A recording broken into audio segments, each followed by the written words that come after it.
लोगों में एक भ्रम रहता है। वो भ्रम में आज आपको एक थोड़ा सा बता दूं। लोगों में ये भ्रम रहता है कि शिवलिंग पर चढ़ा हुआ नैवेद्य ग्रहण करना चाहिए कि नहीं करना चाहिए। आज मैं पूज्य मलुक पीठाधीश्वर महाराज श्री राजेंद्र दास महाराज जी को सुन रहा था और इसी विषय में मेरे अंदर भी जिज्ञासा थी कि लोग कई बार प्रश्न करते हैं कि महाराज जी बताइए, शिवलिंग का प्रसाद ग्रहण करना चाहिए कि नहीं करना चाहिए।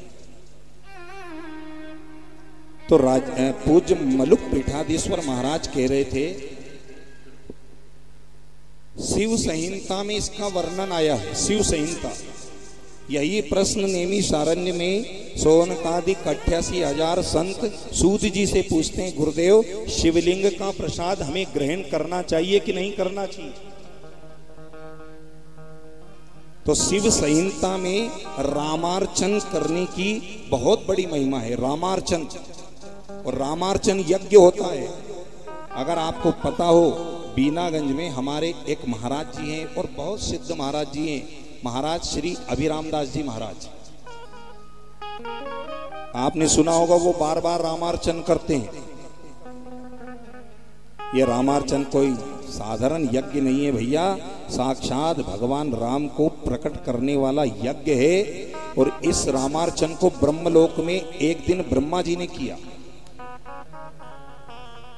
और रामार्चन ब्रह्मा जी ने जब किया तो भगवान को प्रसाद चढ़ाया। अब वो प्रसाद बांटने की जवाबदारी नारद जी को दी गई।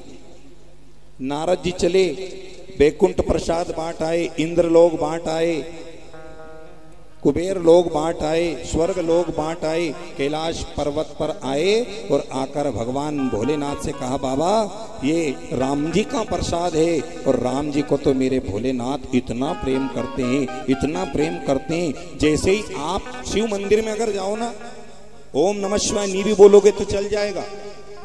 आपने कहीं दोनों हाथ उठाकर कह दिया राम, श्री राम। आपने जैसे ही राम कहा, मेरे बाबा का दोनों नेत्र खुल जाते हैं। कौन आया है ऐसा मेरा भक्त जो मेरे इष्ट देवता को याद कर रहा है। और अगर आप महादेव को देखो या ना देखो चल जाएगा, लेकिन मेरे महादेव की नजर कहीं आप पर पड़ गई तो आपका कल्याण हो जाएगा, आपका उद्धार हो जाएगा।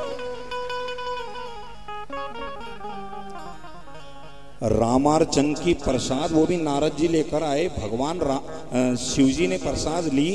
उस समय पार्वती जी नहीं थी, शक्ति थी उस समय भगवान की पत्नी महादेव की। वो नहाने गई हुई थी सरोवर में। और जैसे ही भगवान भोलेनाथ ने सुना राम जी का प्रसाद, और राम जी का प्रसाद लिया भोलेनाथ ने, और पूरा प्रसाद भगवान स्वयं खा गए, स्वयं पा गए। और जब नारद जी गए, मार्ग में मिली सती मैया। सती मैया ने कहा, नारद जी प्रणाम। नारद जी की विशेषता ये कि नारद जी कैलाश पर्वत पर चले जाए तो भोलेनाथ भी ऐसे करते हैं, बैकुंठ में चले जाए तो नारायण ऐसे करते हैं, वो देवलोक जाए या राक्षस लोग जाए, सब जगह नारद जी का सम्मान होता है। अब सती ने भगवान के भक्त नारद जी को प्रणाम किया, पूछा महाराज आज कैसे आगमन हुआ। बोले ब्रह्मलोक में रामार्चन हुआ था, उसकी प्रसाद बांटने आया हूं, जाओ आपको भी मिल जाएगा, भगवान शंकर को देकर आया हूं। सती मैया आई और आकर देखा तो भोलेनाथ तो नृत्य कर रहे हैं भगवान राम का प्रसाद पाकर। सती ने कहा, लाओ प्रभु मुझे भी राम जी का प्रसाद दे दो। भोलेनाथ ने कहा, देवी हमने तो पूरा प्रसाद पा लिया। अरे तुमने अकेले ने पा लिया, मेरे हिस्से का भी पा लिया। प्रसाद का मतलब है, देखो प्रसाद में 3 शब्द हैं, प्रसाद। प्रसाद का मतलब है, पहला शब्द प्र मने प्रभु के, सा मने साक्षात, दा मने दर्शन, उसको कहते हैं प्रसाद। यह है भगवान का प्रसाद। प्रसाद बांटकर खाना चाहिए भोलेनाथ, और आपने खा लिया, जाओ आज मैं आपको श्राप दे रही हूं भोलेनाथ, जो आपके नैवेद्य को खाएगा उसको कुत्ते की योनि मिलेगी। ये सती ने क्या श्राप दिया शिव जी को। अब आगे सुनिए, आप घबराइए मत। अभी मानो सती संसार के लोगों को संदेश देना चाह रही हो, भगवान का कितना ही प्रसाद मिले कभी अकेले नहीं खाना चाहिए। जो भगवान शंकर का प्रसाद अकेले खाता है वो कुत्ता बनता है। इसका ये अर्थ लगा। एक विषय तो ये हो गया। दूसरा विषय है, आप शिवलिंग पर नैवेद्य अर्पण करो, उसमें तुलसी पधराओ, बेलपत्र पधराओ, आप वो प्रसाद पालोगे तो उसमें कोई दोष नहीं है। अब आप एक कारण और सुनिए, शिव महापुराण क्या कह रही है। शिव पुराण कह रही है कि एक गण है, भगवान का नाम है उसका चंड। भगवान शंकर की सेवा में कुछ गण रहते हैं। कौन कौन से गण? कि बाण रावण चंडीश, बाण रावण चंडीश, श्रृंगी भृंगी ऋटादया, और सदा शिवस्य नैवेद्यम सर्वे गृह्णन्तु संभवः। एक तो बाणासुर आज भी भगवान शंकर की सेवा में उपस्थित है। एक रावण, भगवान शंकर के गण में रावण का नाम आता है, वो भी भगवान शंकर के नैवेद्य के लिए उपस्थित रहता है। एक चंडीस, चंड नाम का भगवान शंकर का गण, ये भी भगवान शंकर के नजदीक रहता है। एक श्रृंगी भृंगी और ऋटादया, ये गण। अच्छा, चंड ने क्या किया? तपस्या करी भगवान शंकर की, और भगवान शंकर जब प्रसन्न हो गए तो भगवान शंकर से कहने लगा, हे भोलेनाथ, मुझे आप वरदान देना चाहते हो तो ऐसा वरदान दो, आपके शिवलिंग पर जो भी नैवेद्य चढ़े वो नैवेद्य पर मेरा अधिकार हो, कोई दूसरे का अधिकार ना हो। तो भोलेनाथ ने कहा, भैया ये तो गलत बात है। मेरे लोग, मेरे भक्त मेरी पूजन करते हैं, मुझे नैवेद्य चढ़ाते हैं, प्रसाद चढ़ाते हैं। अगर तुम अपना अकेले का अधिकार रख लोगे तो मेरी जो भक्त है, मेरे जो भक्त जने, उन्हें क्या मिलेगा प्रसाद में? चंडीस ने कहा, चंड ने कहा, नहीं भोलेनाथ, मुझे तो प्रसाद आपका पूरा ही चाहिए। तो भोलेनाथ ने कहा, ठीक है, जा तेरा अधिकार होगा। तो एक जगह आप ये भी मान के चलना कि नैवेद्य पर चंड का अधिकार होता है। शिवलिंग के ऊपर जो नैवेद्य है उस पर चंड का अधिकार होता है।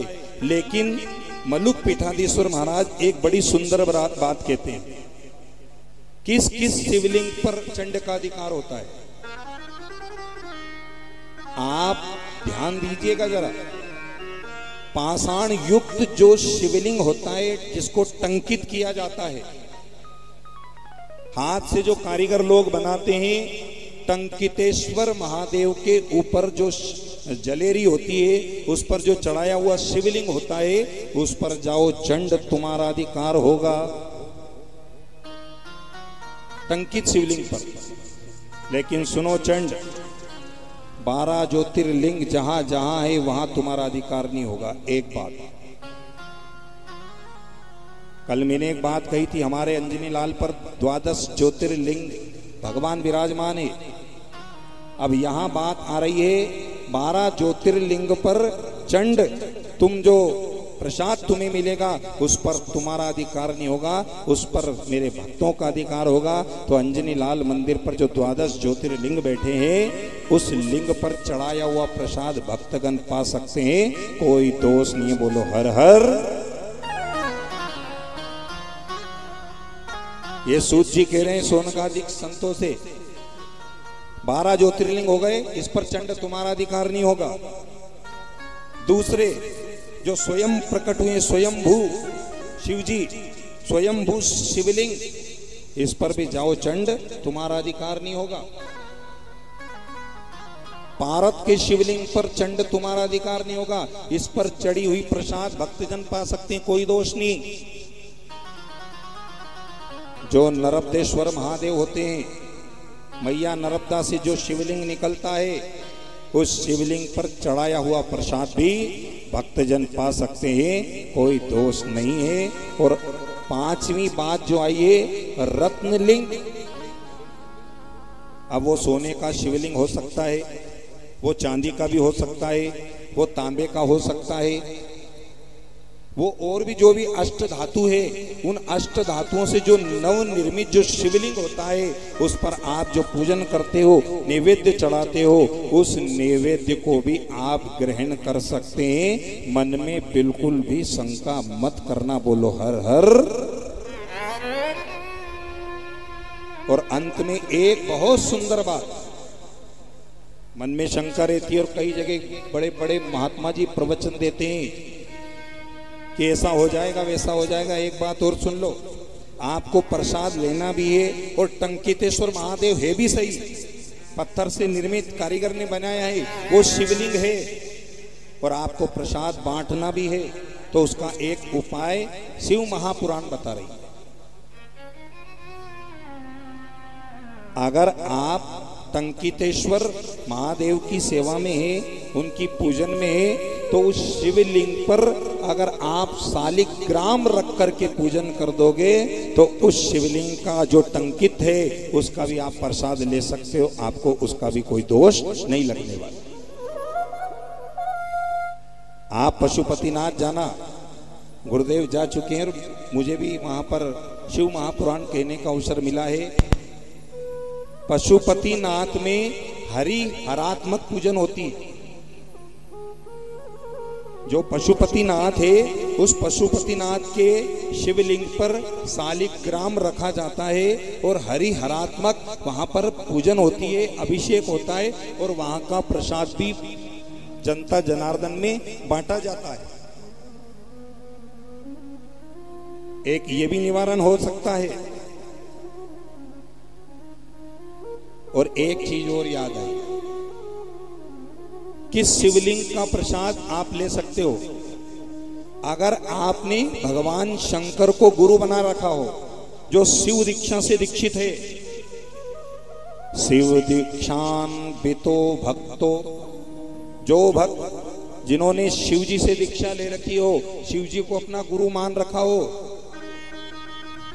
शिव दीक्षान बितो भक्तो महाप्रासाद संहितम, और सर्वेषां अपि लिंगानां नैवेद्यम भक्तेच्युतम। जो भगवान शंकर को अपना गुरु मानता हो, जो भगवान शंकर से दीक्षित हो, वो भगवान शंकर का गण हो जाता है और वो किसी भी शिवलिंग की प्रसाद ले सकता है, कोई दोष नहीं है। एक बार जोर से बोल दीजिए।